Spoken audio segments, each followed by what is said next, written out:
Juan Kapitulo 6, versikulo 35. Si Jesus miingon kanila, "Ako mao ang pan nga naghatag sa kinabuhi. Ang muari kanako dili nagayod gutomon, ug ang mutuo kanako dili nagayod uhawon." Ang mga Pan sa kinabuhi. maglikon unta sa mong pagtuo ug gagakabi sa pagtuman sa imong mahal nga kasuguan. Ang Ginoo manaa kaninyo. Ang Santo sa Ebanghelyo sumala ni San Juan. Si Jesus miingon siya mga tinunan, "Ang mudawat sa ko ang mga sugo o magtuman ni ini, mao ang nahigugma kanako. Akong amahan, nahigugma kaniya, nga nahigugma kanako. Ako sa mahigugma kaniya, o magpaila sa akong kaugalingon, ngadto kaniya." Si Judas, dili Judas Iscariote, miingon, "Ginoo, nganong ipaila mo man kanamo ang imong kaugalingon ug dili man hinuon ngadto sa katawhan?" Si Jesus mitubag, "Ang nahigugma kanako magtuman sa akong gisugo. Nahigugma kaniya ang akong amahan, ang akong amahan ug ako moanha magpuyo diha kaniya. Aw wala mahigugma kanako dili magtuman sa akong gisugo. Ang mensahe nga inyong nadungog, dili ako kundi iya sa amahan nga nagpadala kanako. Sultihan ko kamo, niini samtang ako uban pa kaninyo.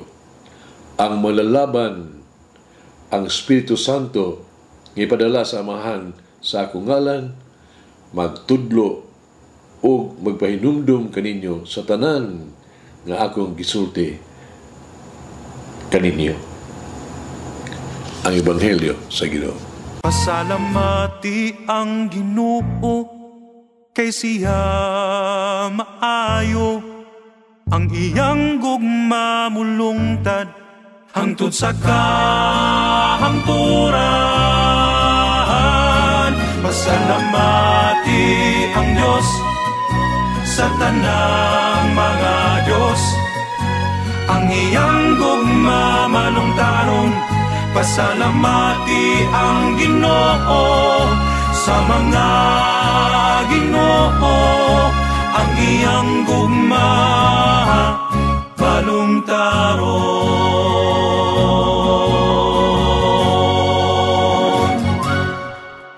Sa dekada 70, usa ka kanta nga naguluhan og "Love isn't love until you give it away."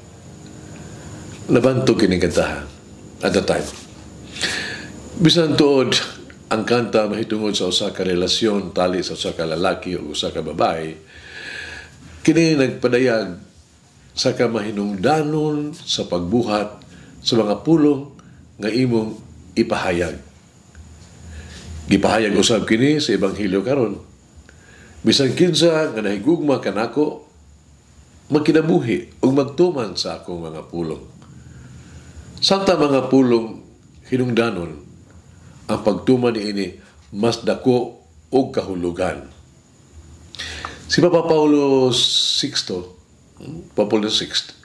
napahinumdum ka nato nga moderno kunong babae lalaki mas andam mamati sa mga saksi kaysa mga magtutudlo.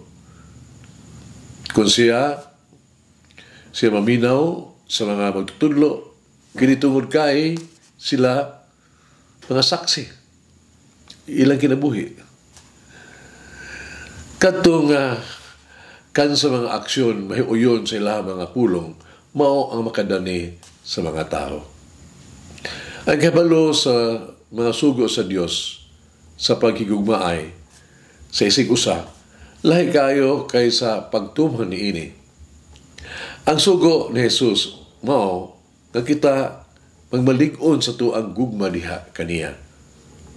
Siya unang nahigugma kanato o igog balos, gusto niya nga tumanon nato ang iya mga pulong lagi papakita sa buhat. Ug sa Jesus nahibalo kung unsa kini kalisod tungod sa kahiling nato sa kakog, no? Human nature, selfishness, kakog sa katawhan. Ang gusto lang magpahimuot pinaagi sa pulong pero wala gyud sa buhat.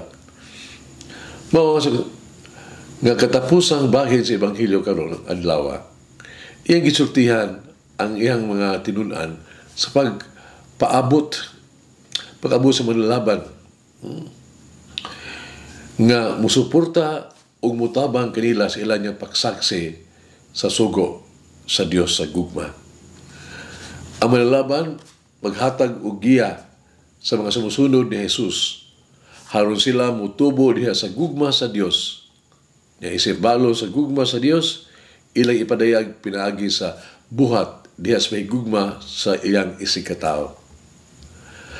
Atong hibaluan nga ang gasa sa Dios sa Espiritu Santo nga mutabang kanato nga mahimo kita nga mga saksi gayod sa iyang gugma. Malandungi kini. Mamatuod lamang ang imong gugma sa Dios. Diha, sa pagugma nimo sa imong isikataw, labi na sa mga timawa ug kabus. Magampo kita.